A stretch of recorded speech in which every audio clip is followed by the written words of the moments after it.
Dans cette vidéo, nous allons voir comment gérer efficacement un projet multibranche avec Jenkins. On va voir c'est quoi un projet multibranche et pourquoi c'est essentiel. On verra aussi comment configurer un pipeline Jenkins complet avec les étapes spécifiques par branche. On va utiliser une application web de test pour notre démonstration pratique.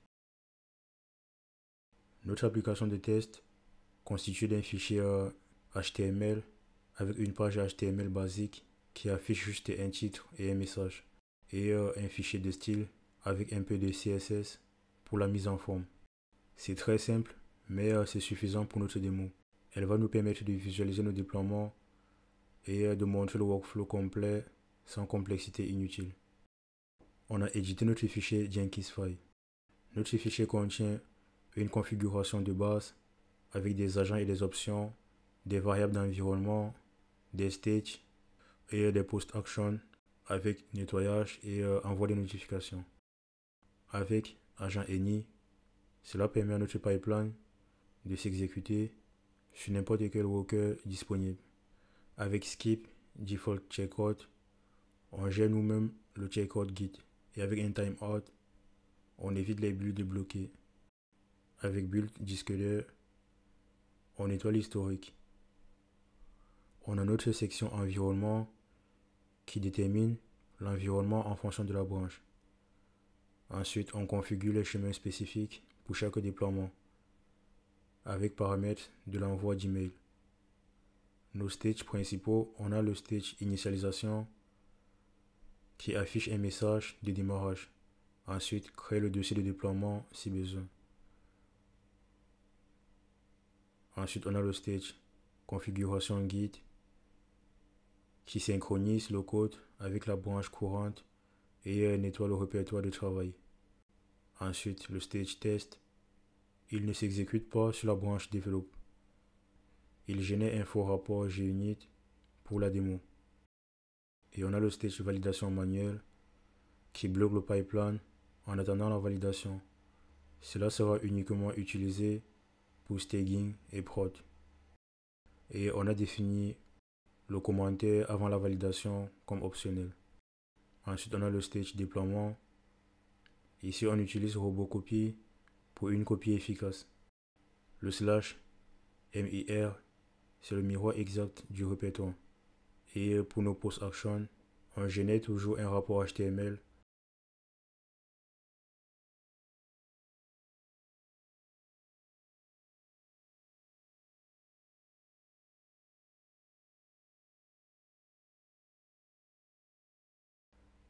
Ensuite, on envoie des emails en cas de succès ou d'échec. Et on a un format HTML professionnel. Maintenant que notre script est prêt, on va maintenant initialiser notre dépôt Git.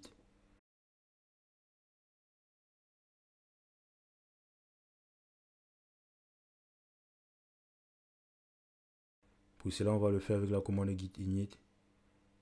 Cela crée un nouveau dépôt Git dans le répertoire courant. Ensuite, on va ajouter nos fichiers avec la commande git add espace point afin d'ajouter tous les fichiers modifiés à l'index. Et ensuite, on va effectuer notre premier commit afin d'enregistrer définitivement les changements. À présent, on va créer nos branches. On va créer une branche develop avec la commande git branch.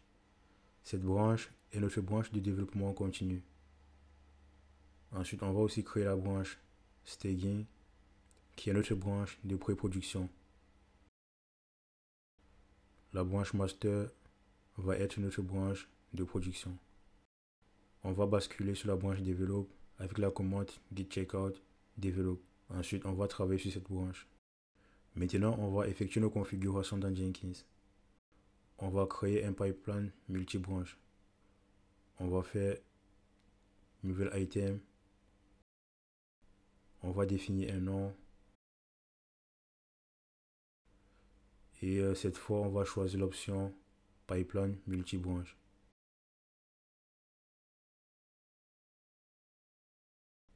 Ensuite, on va choisir notre source. On a Git qui est notre choix pour cette démo. GitHub et Bitbucket sont des alternatives pour des dépôts distants. Repository URL, on va indiquer notre chemin.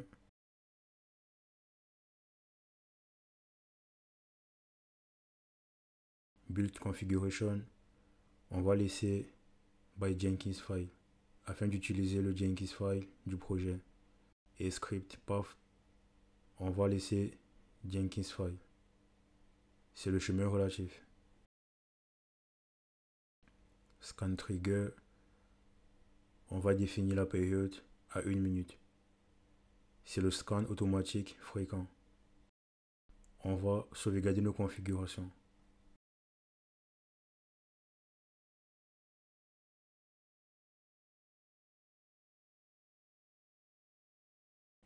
On constate que directement, Jenkins scanne immédiatement le dépôt. Il a bien détecté nos 3 branches et il a lancé automatiquement les builds pour chacune en parallèle. On va observer tout cela dans Blueocean.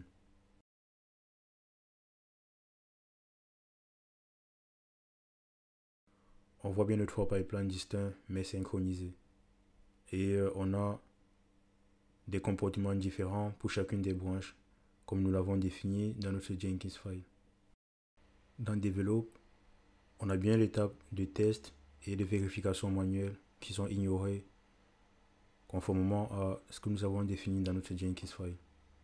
On va maintenant vérifier dans Staging. On voit bien que le pipeline est en pause en attente de validation manuelle, avec la possibilité d'insérer un commentaire comme nous l'avons défini. On va insérer un commentaire et on va valider le déploiement.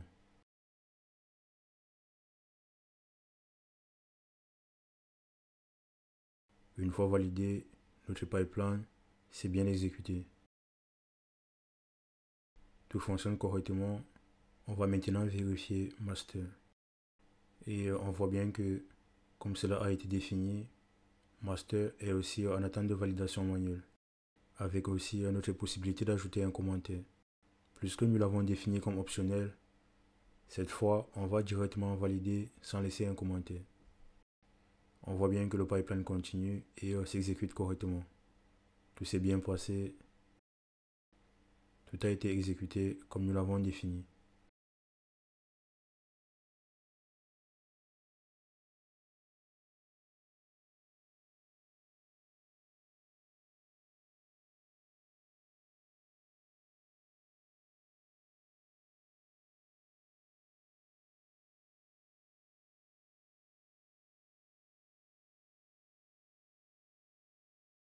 Notre application est bien fonctionnelle. On va vérifier nos notifications email.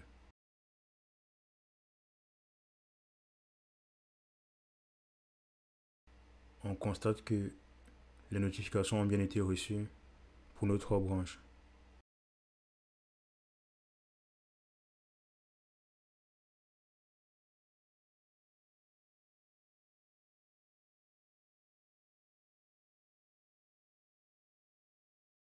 Tout a bien fonctionné. À présent, on va voir comment mettre à jour notre application pour de nouvelles versions. On va mettre à jour notre code pour voir le principe de fonctionnement et comment ça se déroule lorsqu'on apporte des mises à jour dans le code. On va éditer le code.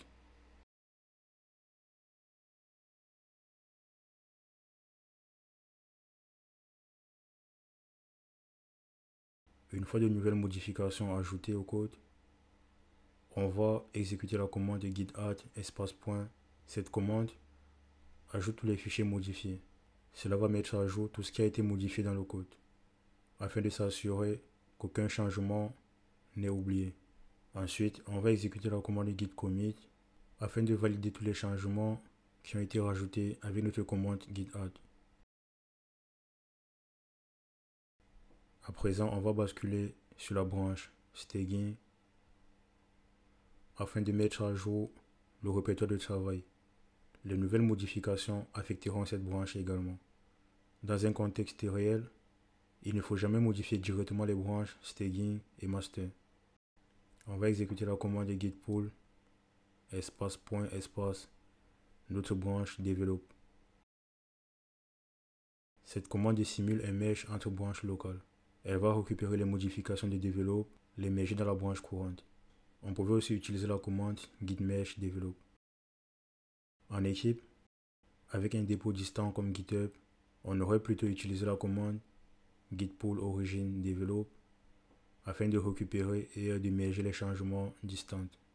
Par exemple, pour un développeur, pour apporter une modification, il aurait exécuté la commande git checkout-b feature, un nom pour la branche, après validation locale avec un git push origin feature, nom de la branche, et ensuite il aurait créé une pull request vers la branche develop avec une merge contrôlée par ses collègues. L'avantage de cette méthode permet d'avoir un historique propre et une revue de code facilitée. On va maintenant déployer sur master.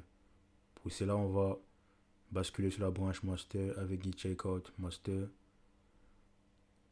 Dans un contexte réel, cette branche est protégée pour éviter qu'il y ait des modifications directement sur la branche.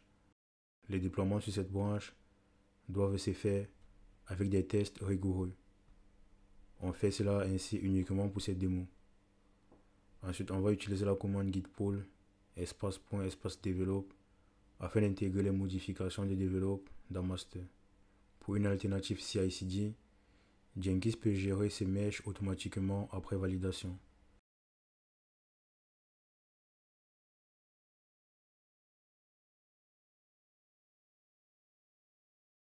Et on constate que nos pipelines ont directement été lancés dans Jenkins. Cela est dû au fait que nous avons configuré notre scanner à 1 minute. À chaque 1 minute, il scanne s'il n'y a pas de nouveau commit sur master stdien avec des nouveaux changements de code avec le précédent build. Les 3 pipelines ont simultanément été déclenchés, tout s'exécute normalement comme prévu. On va valider nos pipelines qui nécessitent des validations manuelles.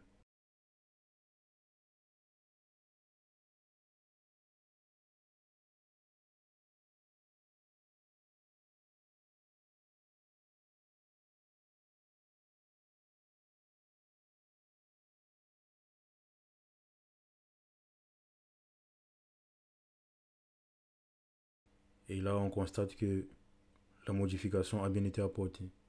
Tout fonctionne comme prévu. On va reprendre le processus et apporter de nouvelles modifications.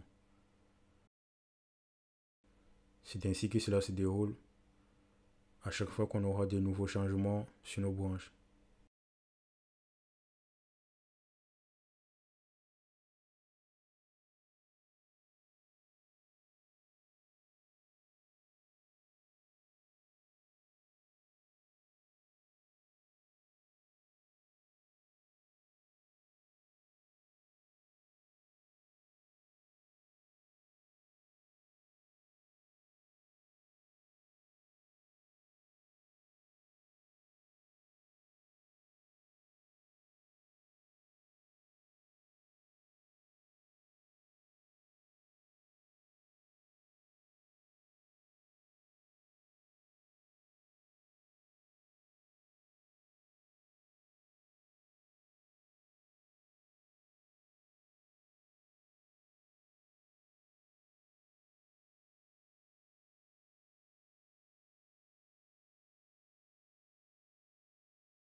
tout fonctionne correctement, le système est stable et l'automatisation est fiable. Ce workflow est très puissant parce qu'on a une séparation claire des environnements. On a Develop pour l'intégration continue, on a Staging pour l'environnement de pré-prod et de test, et Master pour la production.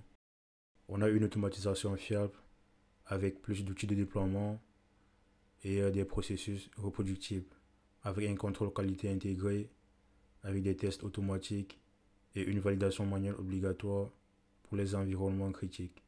Avec ces workflows, on a une visibilité totale, avec des rapports détaillés et des notifications en temps réel. Ce workflow est adapté pour des équipes agiles avec livraison fréquente et aussi pour des projets avec un besoin de scalabilité en production et des environnements multiples comme des environnements de dev, de test et de prod. Dans cette vidéo, nous avons vu comment configurer un pipeline Jenkins multibranche et intelligent. On a aussi vu comment automatiser les déploiements avec des règles spécifiques et aussi comment gérer des validations manuelles pour des environnements critiques comme la prod. On a aussi vu comment mettre à jour proprement le code entre les branches. Lorsque vous automatisez vos pipelines, il faut toujours commencer par des processus simples, puis les complexifier au fur et à mesure. N'essayez pas de vouloir directement tout automatiser. Si vous avez des questions, je vous invite à les laisser en commentaire. Je vous invite aussi à liker la vidéo et à vous abonner à la chaîne si tel n'est pas encore le cas. On se retrouve dans la prochaine vidéo pour la suite de la formation.